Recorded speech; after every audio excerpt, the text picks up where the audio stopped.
38 states have now legalized medical marijuana and 24 have legalized recreational marijuana. That includes Wisconsin's neighbors, who have loosened their laws over the years. Marijuana is fully legalized in Michigan, Illinois, and Minnesota. Iowa and Wisconsin, as you see here, have both legalized CBD with THC only. Joining me now from Minneapolis is Jason Tarasek, a cannabis law attorney. Thanks so much for taking some time to be with us. Thanks for having me. Sure. So Minnesota first established a medical cannabis program in 2014. The state legalized marijuana for recreational use last year.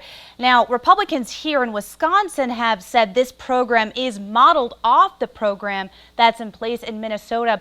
What similarities do you see in Wisconsin and Minnesota's programs? Yeah, it is very similar, and I would say the proposed Wisconsin legislation closely resembles the program we launched in Minnesota in 2014. It is somewhat restrictive. Over the years, Minnesota has loosened that up a bit. The biggest distinction may be, I guess, that the proposed Wisconsin bill does not allow for smokable products like raw flower or vapes. Minnesota also did not initially have that, but we've added that recently. But yes, I went through the list of qualifying conditions, and it's very similar. And over the last decade, how has Minnesota's medical cannabis program evolved or expanded? Yeah, so like I said, it started out a little restrictive in terms of the qualifying conditions. Over the years, we've added other things. So all of the qualifying conditions on the Wisconsin bill are also qualifying conditions in Minnesota, but I can tell you that in Minnesota we have other conditions such as autism spectrum disorder, intractable pain, obsessive compulsive disorder, sleep apnea, etc. So I think, like everything with marijuana, it is very controversial when it's first introduced. The stigma is real around marijuana. I practice in this area every day, 100%, so I don't feel the stigma anymore, but I recognize that society as a whole views marijuana with suspicion, and I think it's interesting to watch these states come online, and I'm certain that if the medical marijuana program is introduced in Wisconsin as intended, society will see this is nothing to be afraid of. This is real medicine that really helps people, and I expect that it will loosen up in the way that Minnesota's law has loosened up over the years. One of the biggest Republican proponents for legalizing medical marijuana here in Wisconsin is Senator Mary Felskowski. You are familiar with the senator, her office. You have had conversations. So she has objected to having the state run the dispensaries. How does Minnesota regulate dispensaries? Well, I think in the current draft of the bill that Speaker Voss is pushing, you would have government-run dispensaries, which is unlike anything we see in the country. So not just Minnesota, but that would be a first. And I'm not saying that's good or bad or whatever, but we have private industry in charge of seed to sale for medical marijuana, and that's the plan, obviously, for adult use cannabis as well. But so that means private businesses grow the marijuana, they manufacture the products, and they ultimately sell it. The Wisconsin plan would be allowing private businesses to grow, manufacture, and test it, but then ultimately at that patient-facing phase where you're selling the product, that would be a government-run dispensary.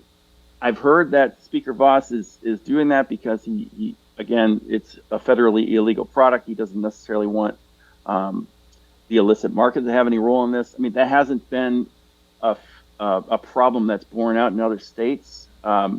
Wisconsin, as you may know, you're not the first state to legalize medical cannabis, so that fear hasn't borne out in other places. I don't know if that's a legitimate concern.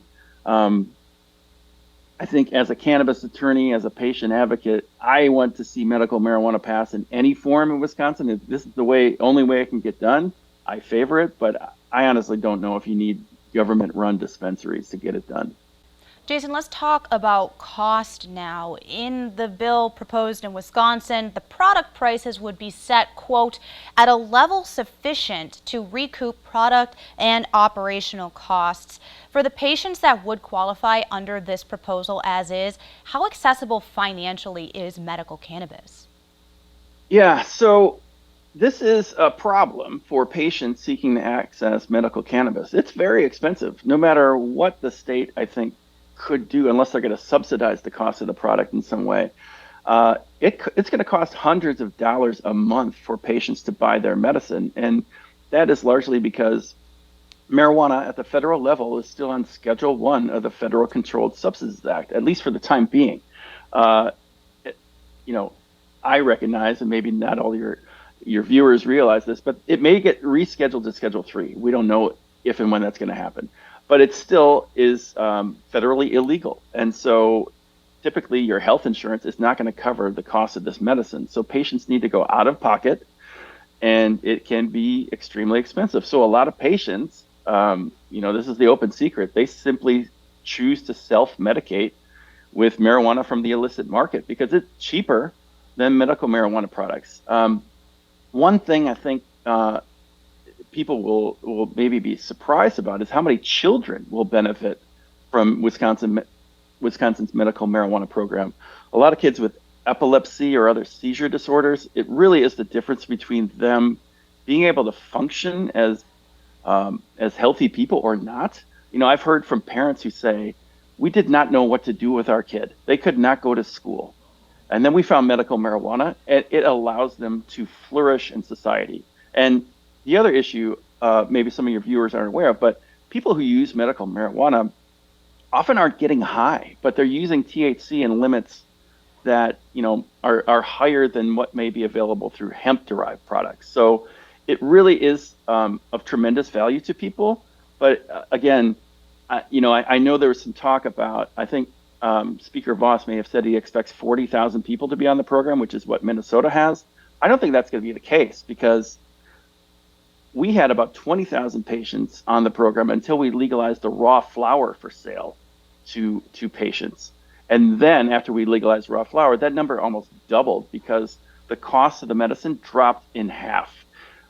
And the reason for that is you don't have to process raw flower. It doesn't have to go through this manufacturing process to turn it into a gummy or another product. So, I mean, I hope they get to 40,000. I'd be surprised if that's the case.